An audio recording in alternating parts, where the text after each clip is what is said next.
Another beautiful day in Wellington today. I just came home from my catch up with a friend. I told you last night that I'm going to catch up with a friend, and it was fantastic. And we went to this place called the Old Quarter along Dixon Street in Wellington, and it's a highly recommendable place. The food was fantastic, and I'm going to bring my husband there pretty soon.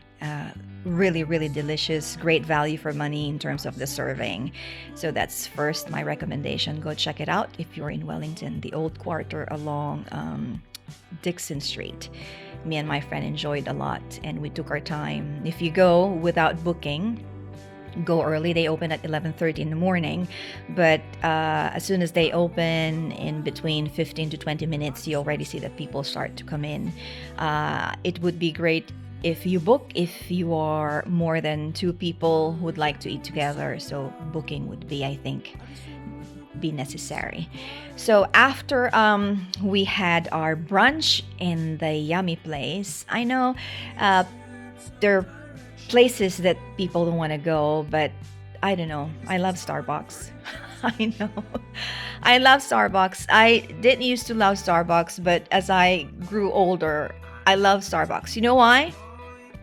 Because I think, well, for me, my opinion, this is the only place here in Wellington, at least to my knowledge, who can give you exactly what you want.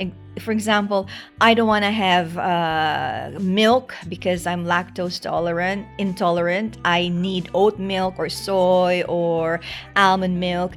Less sugar, decaf, no whipped cream, no cinnamon, whatever you ask, they can give you.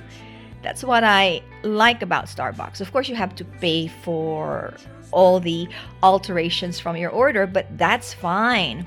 I mean, I enjoy going there, but not too much because it can be pricey, and we have to watch our budget.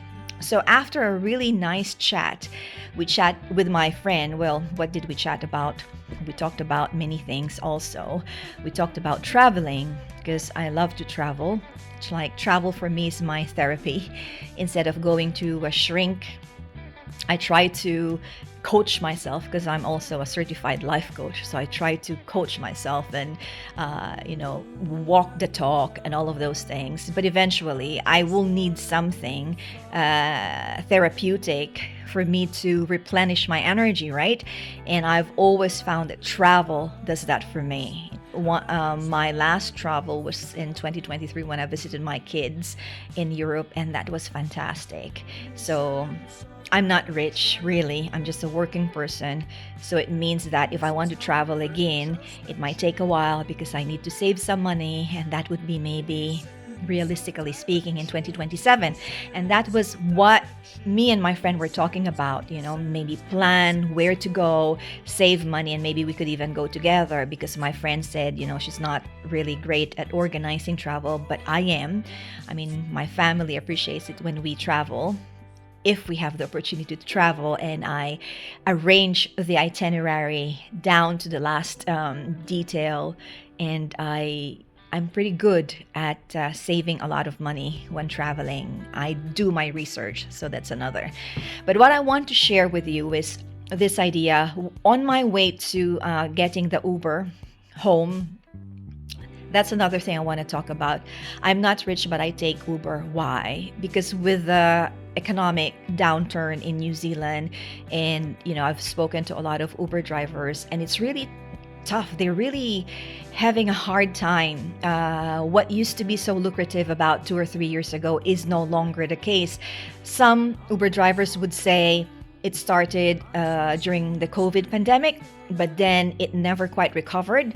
And other Uber drivers are saying that they have suffered and really felt the pinch and the difference when about 8,000 public servants in Wellington, well, in New Zealand, but most of them are in Wellington because the seat of government is in Wellington, lost their jobs last year, and more are losing their jobs this year. So it's really tough. So my thinking is, if it's not going to break the bank and I can afford it, I'll try my best to take Uber just to sort of like help them out, and it's not too much. So it's negligible and it's manageable. So every time I have the chance, I try to do it. It's like my way of helping them, even if they don't know. But it's just me. Anyway, I digress a bit. So on my way to going to the spot, waiting for the Uber driver, I saw this. It's not a landmark, but he's like a main attraction in Wellington. He's dressed as a tree and he plays the saxophone, and I forgot his name, but he's just so fantastic. I'll put the video here. And every time I see him, of course, he's what do you call it? He's busking, right? And he has where you put the money.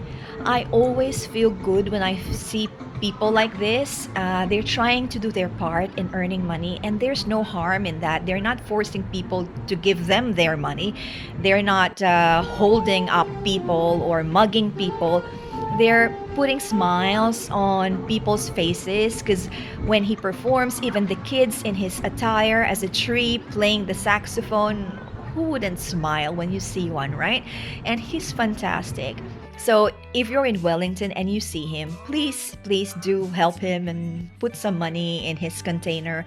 And I'm sure he would really appreciate it. Because every time I see him and I see people putting money, he's very grateful. He always thanks people.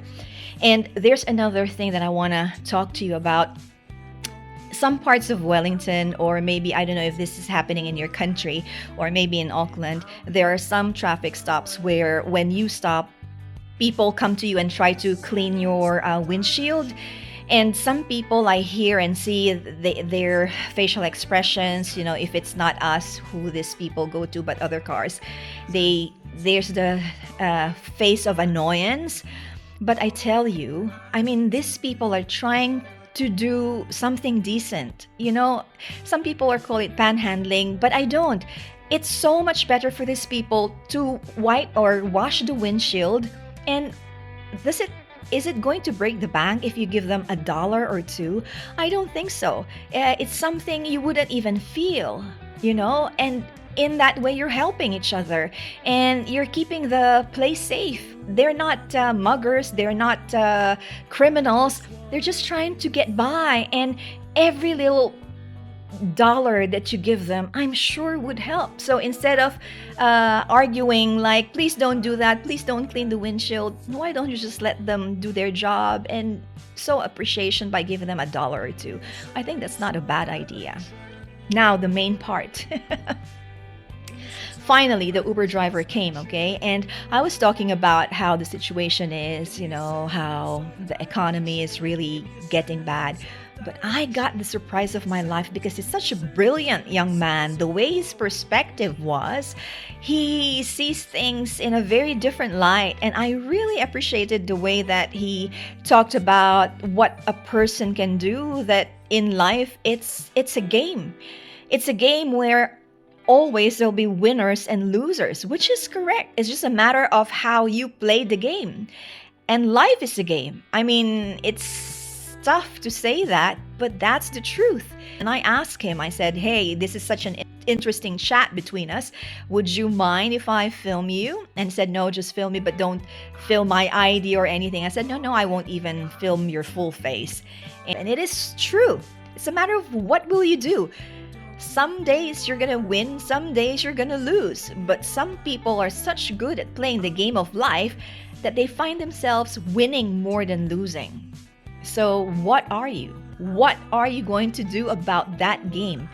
Wouldn't you want to be more often, not all the time because that's impossible, more often on the winning side? So what does it take to be there? And that's what I want to share with you today.